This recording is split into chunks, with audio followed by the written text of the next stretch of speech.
Yo quiero hacer algunas aclaraciones porque yo creo que a veces se me malentiende cuando expreso algo, tanto en este foro como en otros lugares. Cuando yo hablo, por ejemplo, de que no debemos confiarnos y que no se quede nada más en lo declarativo, la cuestión de plan C, un poquito es como para picarles la cresta a, pues, a algunos compañeros incluso a la gente también de los propios, las propias personas que nos escuchen o que nos lleguen a escuchar más adelante, porque como que de repente nada más es lo declarativo y decimos sí, el plan C y tener las dos terceras partes las dos terceras partes de los diputados y de los senadores. Pero yo lo digo así de esta manera como para picarles la cresta, porque luego resulta que, por ejemplo, yo voy a mencionar aquí un caso de un compañero profesor, era muy de izquierda y tenía, incluso participaba en algunas reuniones de Morena, pero luego resulta que no tenía su credencial de elector. Entonces es ahí en donde vemos que está como que se corta la idea, ¿no? Entonces eh, tenemos que completar cerrar el círculo, pues, cerrar el círculo y hacer todas las tareas que nos tocan. En otras ocasiones, por ejemplo, acá en reuniones de Morena, acá en Querétaro, cuando convocábamos alguna actividad, al momento de estar en la reunión, así como como suele decirse también, reuniones de líderes o de ¿cómo le llaman? A los que iniciamos Morena, fundadores. Sí, cuando se está en esas reuniones, a veces se encienden los ánimos y todos opinamos y todo, pero ya cuando vamos a la acción de hacer una actividad concreta en favor de la sociedad, luego resulta que nadie tiene tiempo y a la hora de llegar a la actividad llegamos 3 personas o 4 y ya la segunda reunión, pues ya nada más llegamos 2.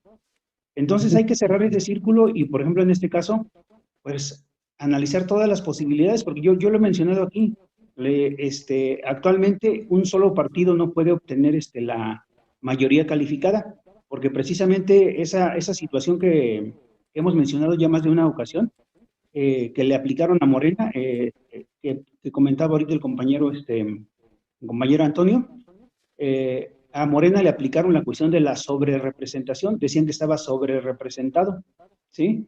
Y antes no lo habían aplicado, porque antes el INE no aplicaba eso, lo dejaba pasar, así como que la ley se aplica cuando conviene, los reglamentos, las leyes se aplican cuando convienen, no lo aplicaba porque le convenía dejarle 2, 3, 4 o 5 más diputados al PRI o al PAN, según el que haya obtenido la presidencia, ¿no? O las gubernaturas. Entonces no aplicaba ese criterio de sobrerepresentación porque no le convenía, pues eran sus aliados, ¿no? Pero ahora resulta que el partido que ganó la presidencia, que ganó la mayoría en la Cámara de Diputados y en la Cámara de Senadores, no es de su equipo, no es de su grupo. Ah, pues entonces ahora sí le aplicamos la sobrerepresentación. Y esa es la razón. De hecho, ya lo mencioné aquí una vez, eh, si un partido ganase todo, los diputados solamente obtendría 300 diputados. O sea, las leyes están así, las reglas están así, para que precisamente no haya un solo partido que obtenga la mayoría calificada. ¿Qué quiere decir? Que la mayoría calificada se tiene que construir eh, con, con diálogo. No me gusta usar la palabra negociación porque luego se usa para negociar lo malo, ¿no? Pero platicando, dialogando con las otras fuerzas políticas, para que en este caso, lo ideal sería que fueran por separado, ¿no? Que fueran por separado y ya después terminando, entonces ahora sí nos juntamos y a ver, no obtuve los 300, obtuve 250, pero tú obtuviste 50, tú obtuviste otros 20 y tú obtuviste otros 20. Y hacemos la cuenta y a ver si nos alcanza para la mayoría calificada. Y si no alcanza, pues entonces hay que ver de dónde arrancamos esos diputados, ¿no? De los que sean más afines del PRI, que sí hay por ahí uno que otro, los que sean afines, por ejemplo, del Movimiento Ciudadano, si llega a quedar alguno del PRD que todavía se acuerde de cuando decían que eran, que cuando decían que eran de izquierda, convencerlos para que se conforme una mayoría calificada. Así es como debería de ser en un mundo ideal, ¿no? Eh, así se construye, así se deberían de construir las mayorías. Actualmente ya no va a ser posible que un solo partido obtenga la mayoría calificada y tenemos que analizarlo y también por eso yo decía la vez anterior, ver qué otra cosa se puede hacer para vencer a ese poder judicial que ha dado muestras de que no está a favor del pueblo, está a favor de sus patrones, que son las gentes del poder económico, y así ha actuado. Ahora, también aquí haciendo un paréntesis, ¿por qué antes no se revisaba tan a fondo todo ese poder que tiene el Poder Judicial? Pues porque eran aliados del Poder Ejecutivo o de los ejecutivos en los estados y del Ejecutivo a nivel nacional. Como eran aliados, pues el Poder Judicial nunca aplicaba todo su poder. Ahora nos hemos dado cuenta de que hay muchos huecos ahí en la ley que le permiten al Poder Judicial, como dice el presidente, querer constituirse en el poder de poderes. Y ya ha demostrado que no tienen empacho en hacerlo. Ya vemos cómo muchos casos los han votado a pesar de que están en contra de la Constitución, pero encuentran ahí un recoveco que les permite, por ejemplo, con la cuestión de las reformas que se han hecho a la Constitución, pues ya una reforma a la Constitución ya es ley suprema. Y sin embargo, el Poder Judicial ha echado abajo muchas cosas que han aprobado en la Cámara de Diputados y de Senadores, cuando que no les corresponde, porque ya lo que está en la Constitución es ley, y sin embargo lo han hecho. ¿Qué otra cosa hicieron? Ese componente que también es del Poder Judicial, que es el Tribunal Electoral del Poder Judicial de la Federación, se atrevieron a quitar a dos candidatos. Es decir, ellos definieron que dos personas a las que ellos no querían que fueran gobernadores, no fueron gobernadores. Afortunadamente ahí intervino otra fuerza muy importante que es el pueblo y de todos modos le dio la gubernatura obviamente a otras personas, pero del mismo partido. Hablamos obviamente de los casos de Guerrero a ver, en acordarme de dónde fue el otro, ahorita me acuerdo de dónde fue el otro gobernador que no dejaron ser. Pero era este candidato Morón, a ver si me ayudan de dónde era. Morón Ahorita, era el diputado. ajá, es que ya estoy como el presidente, que soy un poquito más joven, pero también se me olvidan las cosas. Bueno, el Tribunal Electoral ya demostró que sí puede decidir en esos grandes casos y no tienen empacho. Y otro ejemplo también muy reciente es la cuestión esa de los fideicomisos. Por mucho que digamos quienes no tenemos ningún estudio en cuestión de leyes y los que sí tienen estudio en cuestión de leyes, por mucho que digan y argumenten y tienen la razón, obviamente, en que no se puede ser juez y parte, pues los integrantes del Poder Judicial, del máximo tribunal, dijeron, pues no nos interesa, sí vamos a participar, sí vamos a ser juez y parte. ¿Por qué? Porque no hay algo así concreto en la ley que se los impida. O no sé, algo se tiene que hacer y a lo mejor analizar un poquito más. Por ejemplo, reitero, en lo electoral, ver la posibilidad de cómo se pueda construir esa mayoría, si es que no se obtiene con los que forman la coalición Juntos, seguimos haciendo historia. Si no se logra con estos partidos Verde, PT y Morena, pues ver a quién se convence de las otras fuerzas para lograr esa mayoría calificada y para hacer estos cambios. Y también hay que buscarle, pues, no sé, a lo mejor se me ocurre ahorita, habrá, pues, hay expertos también luego muy buenos que invita el compañero Antonio, a lo mejor tratar de buscar algo que contrarreste también a ese poder judicial y que nos involucre a todos.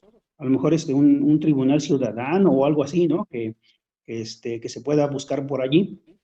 Y bueno, ya me alargué, pero sí, nada más dejar en claro eso, que tenemos que estar abiertos y poner todo de nuestra parte, porque si nada más decimos que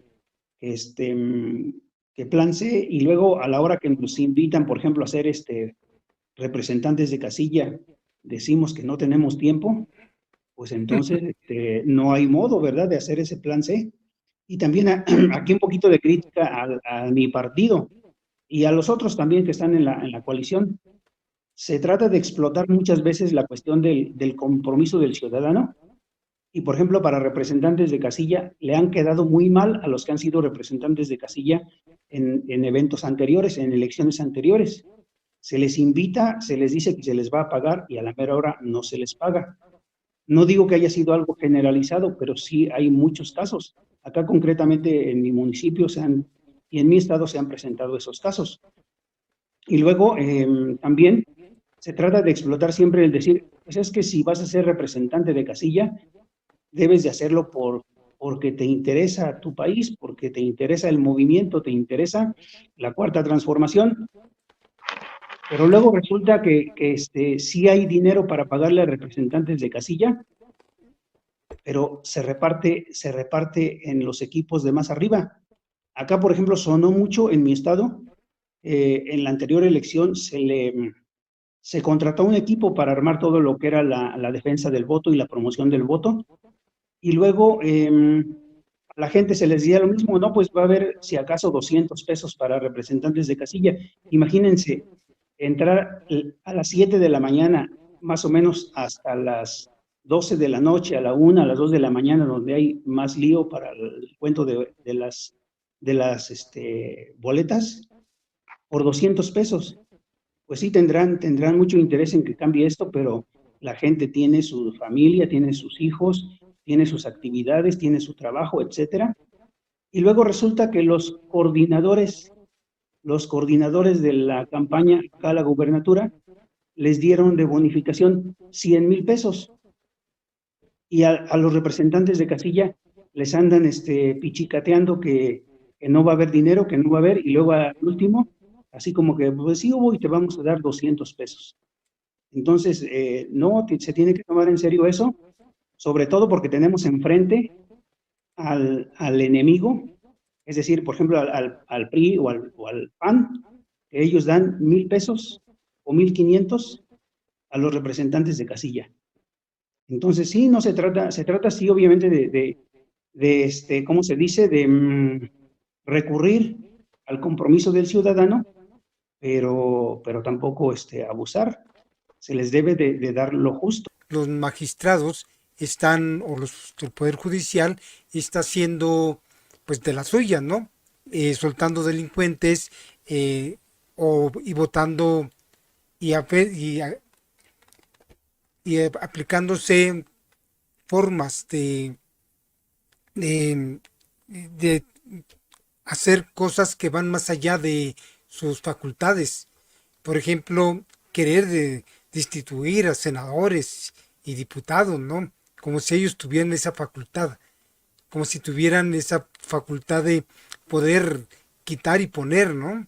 Ese es se están extralimitando en sus funciones, si quieren el poder de los poderes, el poder judicial, ¿no?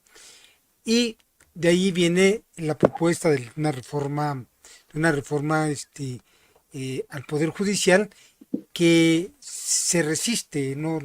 El Poder Judicial, incluso casi, claro, es una interpretación muy personal, pero casi están diciendo, nosotros podemos quitar y poner si queremos.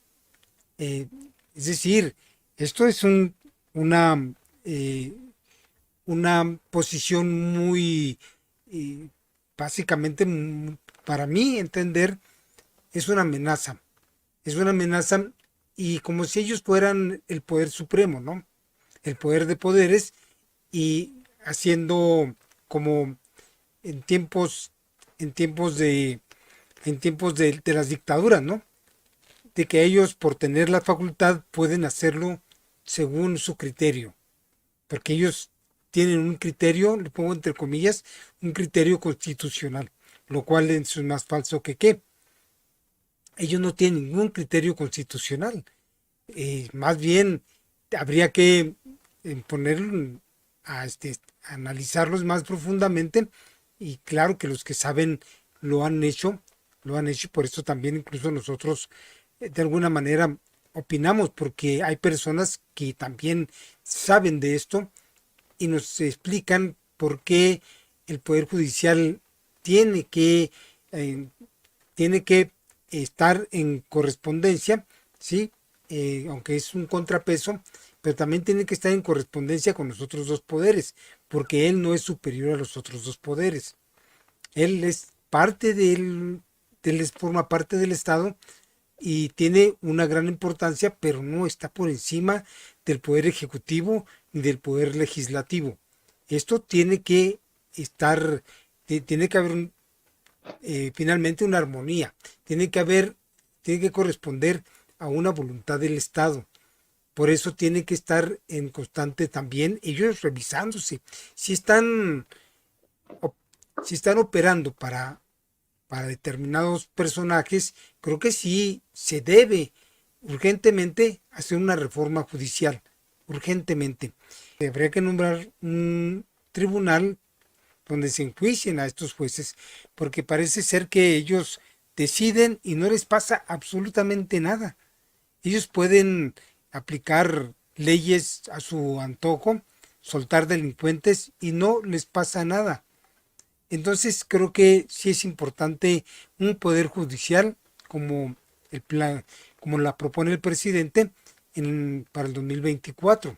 Dice, urge un poder judicial, una reforma al poder judicial y por eso convoca a un plan C, que es lograr 2/3 del Congreso para lograr esa transformación.